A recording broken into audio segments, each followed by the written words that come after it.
Agora, no caso brasileiro, o que eu quero trazer é o que eu comentei da explicação do Roberto Campos Neto, porque, segundo as metas de inflação no Brasil, sempre que o Banco Central não atinge a meta e mais ultrapassa o limite superior de tolerância, que é 1,5% acima da meta, que esse ano era 3,75%, então ultrapassou 5,25% era a tolerância, foi para 10% de inflação. Sempre que isso acontece, o presidente do Banco Central precisa enviar uma carta ao ministro da Fazenda explicando as razões por que isso aconteceu, o que ele vai fazer para trazer de volta a inflação para dentro da meta e em que horizonte de tempo ele imagina que isso vai acontecer. Então aqui tem a carta do Banco Central, foi enviada no dia de ontem, 11 de janeiro. Aqui o que ele precisa fazer, então, a descrição detalhada das causas, providências para assegurar o retorno da inflação aos limites estabelecidos e o prazo no qual se espera que as providências produzam esses efeitos. E aí tem o começo, e óbvio que eu não vou ler tudo, vou colocar o link aqui abaixo, mas os principais fatores na ótica do Banco Central, e via de regra está correto, mas claro que eu vou dar os meus comentários, são os seguintes. Forte elevação dos preços de bens transacionáveis em moeda local, em especial os preços de commodities, ou seja, aqui está subentendido que o câmbio tem um papel importante. O câmbio se depreciou, o preço em real ficou mais caro. Mesmo que a commodity em dólares tivesse ficado estável, quaisquer que fossem as commodities, o preço em real teria sido maior por causa do câmbio.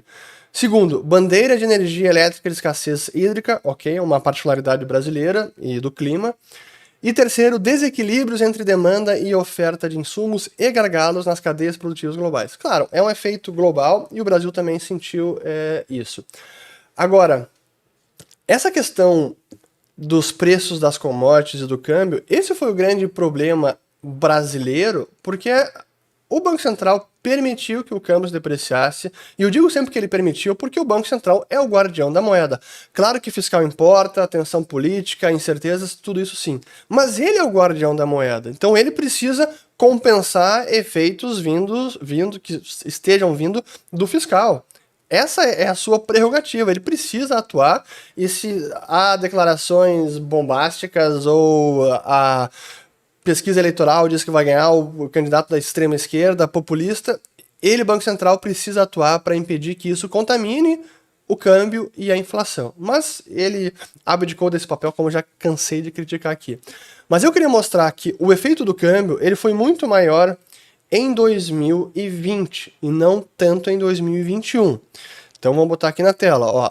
Aqui o câmbio em 2021, aliás em 2020, depreciou praticamente 30%. Botei ali o nível de início de 2020 até o final do ano, então praticamente 30%, com muita volatilidade.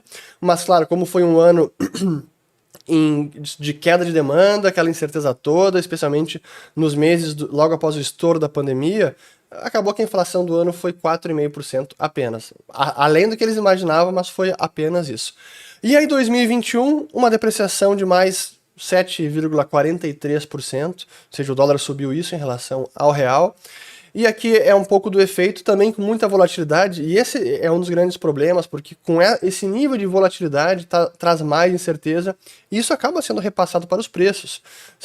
Quando o câmbio cai aqui, mas depois ele volta a subir rápido, os produtores não repassam essa queda repentinamente, e esperam um pouquinho, mas se o câmbio volta a subir, essa queda acaba nunca sendo repassada, a queda no câmbio. Então, esse foi o movimento do câmbio em 2021. Então, claro que a explicação do Banco Central está correta, é o preço da moeda, o preço dos bens em moeda local, que tem um componente do câmbio e tem um componente das commodities no mundo, a começar pelo petróleo, que subiu bastante.